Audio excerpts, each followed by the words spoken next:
चाहती हूँ कि आजादी आजादी का असली मतलब वही समझ सकता है जिसने कभी गुलामी सही एवं सौभाग्यशाली है जो स्वतंत्र भारत में जन्म लिया है।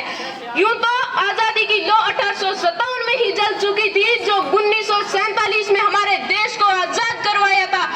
प्राचीन मध्यकालीन और वर्तमान भारत के उदाहरणों से मैं ये स्पष्ट करना चाहूंगी कि जब हमारा देश फिरंगियों के फेरों में फंस गया था तो रंग दे बसंती चोला की एक आवाज पर टोलों के टोले उमड़ाते थे और इनकलाब जिंदाबाद और वंदे मातरम के नारों से खून में आ जाने वाला 5-5 डिग्री का तूफान अंग्रेजी शासन की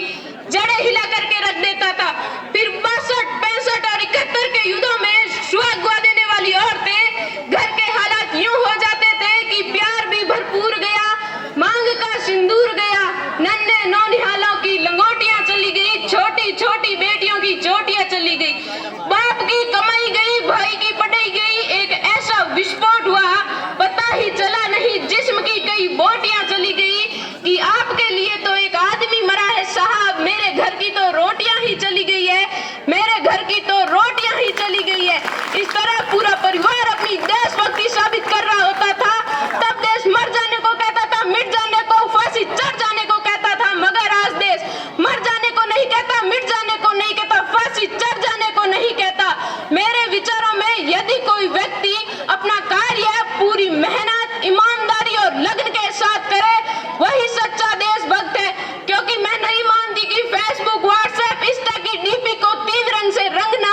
या फिर आप कहेंगे कि वर्ष में 2 बार तिरंगा हाथ में लेना देशभक्ति है। तो मैं पूछना चाहूंगी कि जब फुटपाथ पर ट्रैफिक की छांव में नंगे पांव बच्चा तिरंगा बेच रहा होता तो क्या आप उसे उसकी देशभक्ति कहेंगे? तो महोदय वो उसकी देशभक्ति नहीं, वो उसके पेट के भूख की शक्ति है जो उसे ऐसा करने के लिए मजबूर करती है, क्योंकि वो ना मंदिर को जानता है ना मस्जिद को जानता है, वो पेट के भूखे हैं साहब, भोजन के निवालों को जानते हैं, वे पेट के भूखे हैं साहब, भोजन के निवालों को जानते हैं। अपने परिवार, समाज और राष्ट्र के प्रति समर्पण का भाव है देशभक्ति। हर देशद्रोही के जीवन में आने वाला तूफान है देशभक्ति, ताकि हर देशद्रोही ये समझ सके कि अगर तू परिंदा है तो यह आसमान तेरा है, कि अगर तू परिंदा है तो यह आसमान तेरा है, अगर तू दरिंदा है तो ये शमशान तेरी है, अगर तू दरिंदा है तो ये शमशान तेरी है। इस धरती पर रहना है तो भाईचारे से रह, वरना ये कब्र भी तेरी है और कब्रिस्तान भी तेरा है, वरना ये कब्र भी तेरी है और कब्रिस्तान भी तेरा है।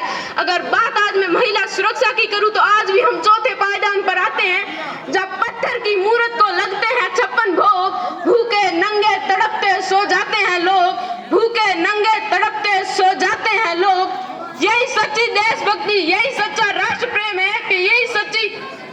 देशभक्ति और यही सच्चा राष्ट्र प्रेम है। ना सरकार मेरी है, ना रोब मेरा है, ना ही बड़ा सरनाम मेरा है, बस मुझे तो इतनी सी बात का गुरूर है कि मैं भारत की हूँ और ये भारत मेरा है, कि मैं भारत की हूँ और ये भारत मेरा है। हमारे समाज में मुझे आज भी एक वैचारिक बीमारी नजर आती है। कहा जाता है हम विश्व के सबसे बड़े लोकतंत्र हैं, जहाँ हिंदू पैदा होता है, मुसलमान, सिख और ईसाई भी पैदा होता है, लेकिन बदकिस्मती से आज इंसान पैदा नहीं होता है, लेकिन बदकिस्मती से आज इंसान पैदा नहीं होता। इस राष्ट्र निर्माण के लिए ना हिंदू की जरूरत है ना मुसलमान की जरूरत है, इस राष्ट्र निर्माण के लिए एक सच्चे देशभक्त की जरूरत है, इस राष्ट्र निर्माण के लिए एक सच्चे देशभक्त की जरूरत है। हमारा राष्ट्र का निर्माण तब संभव होगा जब स्वच्छ भारत को सरकार नहीं सड़क पर चलने वाला प्रत्येक नागरिक अपनाएगा,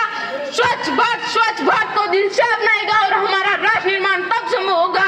जब देश में नारी की इज्जत, पूजा नहीं नारी की इज्जत की जाएगी, और हमारा राष्ट्र निर्माण तब संभव होगा जब एक बच्चा मध्याह्न भोजन के लिए सरकारी स्कूल की चौखट पर नहीं आएगा, ज्ञानार्जन के लिए सरकारी स्कूल की चौखट पर आएगा, कि हमारा राष्ट्र निर्माण